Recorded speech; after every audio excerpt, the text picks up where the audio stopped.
सबसे पहले डॉक्टर पुष्पेश जी, मेरा सवाल आपसे है, 7 सालों में हिंदुस्तान वही है जो 2014 में नरेंद्र मोदी ने उसको गोद लिया था, या उसमें कुछ बदलाव आया? आप कैसे देखते हैं इसको?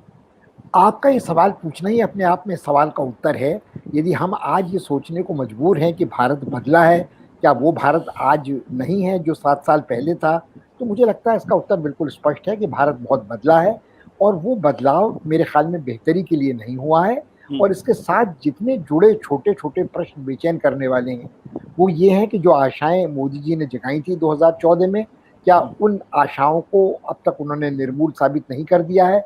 अपेक्षाएं, आकांक्षाएं जो सबका साथ, सबका विश्वास, सबका विकास वाली थी, वो किस हद तक कसौटी पर खरी उतरी हैं? मुझे लगता है कि शुरू के 3-4 वर्ष ऐसे थे जब लगता था कि उन्होंने जो गतिरोध आया था विशेषकर विदेश नीति में और नीति निर्धारण में, जिसे पॉलिसी पैरालिसिस कहते थे, उसे दूर किया है। उन्होंने अपनी ऊर्जा का प्रदर्शन किया था और बहुत सारी ऐसी पहल देखने को मिली थी जिसमें लगता था कि जो कुछ वो कह रहे हैं उसमें कहीं ना कहीं कुछ विश्वसनीयता का पुट है, और इसी के आधार पर इतना बड़ा बहुमत उन्हें उस चुनाव में मिल पाया था। मुझे लगता है कि वो सिर्फ हिंदुत्ववादी सांप्रदायिक ताकतों के आधार पर नहीं जीते थे, बल्कि उन संभावनाओं के आधार पर जीते थे। उन्होंने उसे मुखर किया था। मगर 2-3 वर्ष बीतते बीतते यह बात स्पष्ट हो गई थी कि जो शब्दावली जिसका प्रयोग वो करते थे, उनके सहयोगी कहने लगे अरे ये तो जुमला है। तो फिर जब जुमले में बात परिवर्तित होने लगे तो विश्वसनीयता निरंतर कम होती जाती है।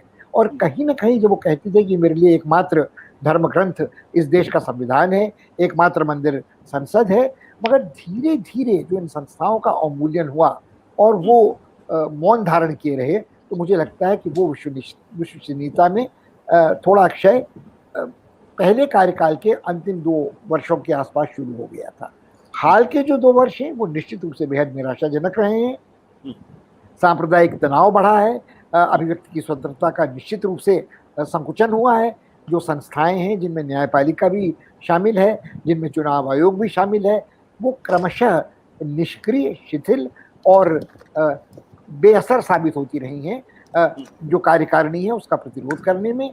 और इसके कई उदाहरण हैं, वो सेंट्रल विस्टा कार्यक्रम हो या राम मंदिर का निर्माण हो या कुंभ में भयंकर सुपर स्प्रेडर की आशंका व्यक्त करने के बाद भी रोका न जा सकता हो, क्रिकेट की खेलों को ज़्यादा प्राथमिकता देनी हो, ट्रंप का स्वागत सत्कार हो, कहीं ना कहीं मुझे लगता है ये सारी चीज़ें ऐसी हैं जहां संसद ने जो विधायिका थी उसने अपनी जो क्षमता संतुलन की थी वो गंवाई है।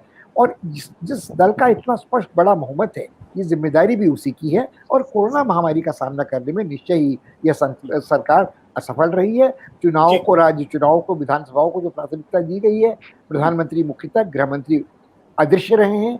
और आज भी जिस तरह की मुठभेड़ का तेवर उनका ममता बनर्जी के साथ है, वो लगता है कि कहीं ना कहीं उसमें अहंकार, कहीं ना कहीं प्रतिशोध का तेवर हावी हो गया है राष्ट्रहित के ऊपर।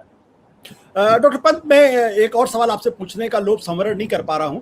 आपने जो कहा कि पिछले 2 साल निराशाजनक रहे हैं, लेकिन धारा 370 को हटाने की बात हो या फिर सीए की बात हो या फिर जो 3 तलाक की बात हो, ये तो वो मुद्दे हैं जो भारतीय जनता पार्टी पहले से कहती रही है। तो इससे हमें निराशा क्यों होनी चाहिए? हम आप बहुत सारे ऐसे लोग हैं जिनको लगता है कि देश जो है वो लिबरल उदारवाद से हटके कहीं किसी और रास्ते पे चला हुआ है। लेकिन 1952 से लेकर, बल्कि 1951 से लेकर भारतीय जनता पार्टी जनसंघ इन बातों को बड़ी तेजी के साथ, मुखरता के साथ कहती रही है। अगर मौका है तो क्यों नहीं उसको करेंगे वो? नहीं, क्षमा कीजिएगा, इसमें 2 बातें हैं। क्या हम ये मानकर चल रहे हैं कि स्पष्ट बहुमत जो भाजपा को, एनडीए को मिला था 2014 में फिर 2019 में, उससे ये बात स्वयं सिद्ध प्रमाणित है कि सारी देश की जनता का समर्थन इस सरकार को है। वो फर्स्ट पास पोस्ट चुनावी प्रणाली में बहुमत उनके पास है। मगर ये कहना बड़ा कठिन है कि सारा देश इन सारी नीतियों का समर्थन करता है। आप ये भी कह सकते हैं कई नीतियां इनमें ऐसी थी जिनका समर्थन कांग्रेस भी करती थी।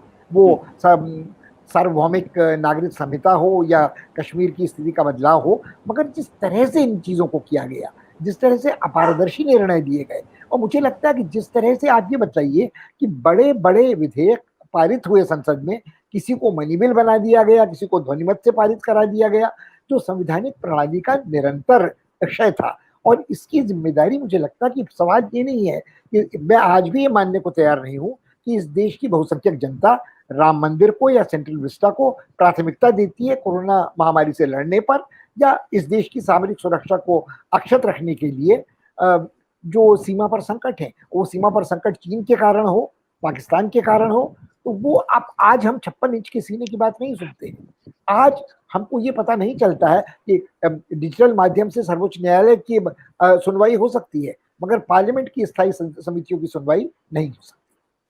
सत्य हिंदी का ऐप डाउनलोड करें गूगल प्ले स्टोर पर।